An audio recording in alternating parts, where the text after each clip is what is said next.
Então, tripartismo, só por normas do trabalho, só lembrar um nível bem rápido, histórico, o mundo vivia entre guerras. Inclusive agora eu estou lendo o livro Depois de Auschwitz, muito duro, muito forte. Então você vê a mulher contando de como era a vida dela, uma vida tranquila, ela que é a irmã de criação da Anne Frank. Então o que é que acontece com a guerra? Então eu tive a oportunidade nesses dias de ler o livro da biografia do Napoleão Bonaparte. Aí diz que o Napoleão se inspirou em Júlio César. Aí eu fui ler o livro do Júlio César. Aí o Júlio César se inspirou em Alexandre o Grande. Aí eu fui ler o do Alexandre o Grande.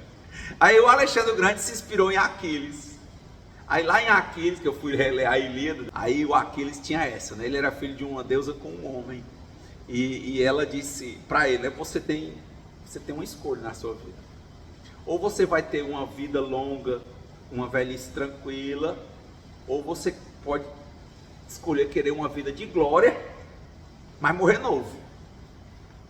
E o Aquiles optou pela vida de glória. O Aquiles optou pela vida de glória.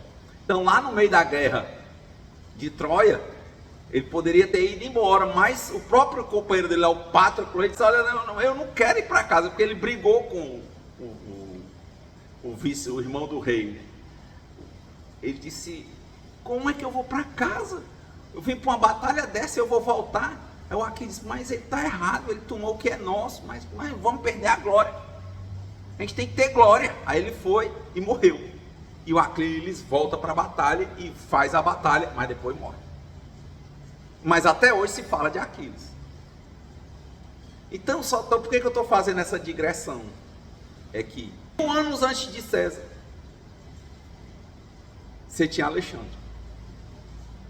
Muito antes de Alexandre, tinha Aquiles. Depois tem César, depois tem Napoleão. E o que é que eu quero dizer com isso?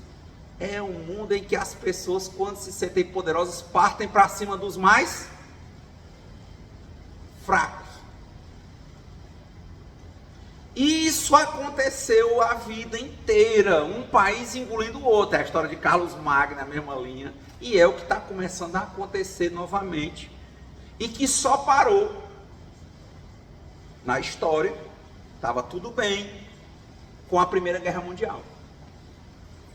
Parou assim, foi uma proposta. Porque em 1914 começa a Primeira Guerra Mundial, estava todo mundo bem. Mas os poderosos quiseram mostrar que eram mais poderosos. E aí começou a Primeira Guerra. Em 1918 a guerra acaba.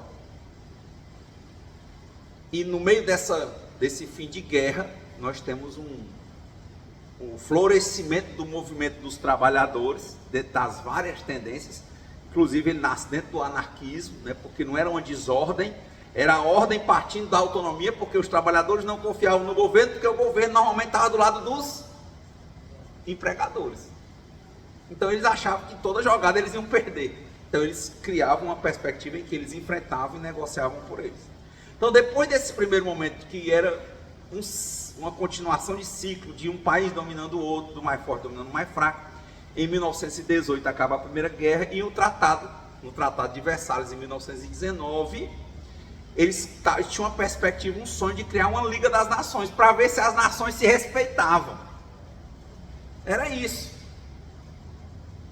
E evitar esse tipo de coisa. Só que não durou muito, né? Veio a Constituição de Weimar, é a primeira Constituição social fora do México, né? Mas assim aqui ficou mais conhecida. Foi a que inspirou as primeiras constituições sociais aqui do Brasil. Nossa, já foi chegar aqui no Brasil nos anos 30. Tem todo esse contexto, mesmo assim tem a Segunda Guerra Mundial. Mas em 1919 é criada a OIT, dentro do mesmo tratado que encerra a guerra. Do mesmo tratado que quer que não tenha mais guerra. Do mesmo tratado que quer que as nações se respeitem. Que os mais fortes respeitem os mais fracos. Aí criar a OIT. A OIT, desde na hora que ela nasce, antes da ONU, ela é tripartite. Eu tenho tido a oportunidade, pela bancada dos trabalhadores, de ser consultor jurídico na conferência lá em Genebra desde 2018. Então lá é a bancada dos trabalhadores, a bancada dos governos e a bancada dos empregadores. A mesma ideia, vamos pegar o centro do conflito. O capitalismo, a centralidade é do trabalho. Ponto. Então lá cria-se a OIT. Mas tem a Segunda Guerra Mundial. Novamente os alemães começam a invadir os fortes, tomar os fracos. Bom, único espaço de diálogo, a OIT. Porque é tripartite e hoje tem 187 estados-partes. Então é por isso que eu comecei com a norma da OIT. Ela fica tentando fazer esse diálogo entre os mais fortes e os mais fracos, em que o papel do poder público, em regra, é para intermediar, não era para ele ficar nem do lado A e nem do lado B. Teoricamente é para ser assim. E se é de ficar do lado de alguém, fique do lado do mais fraco, numa perspectiva de equidade, de tentar equilibrar essa perspectiva.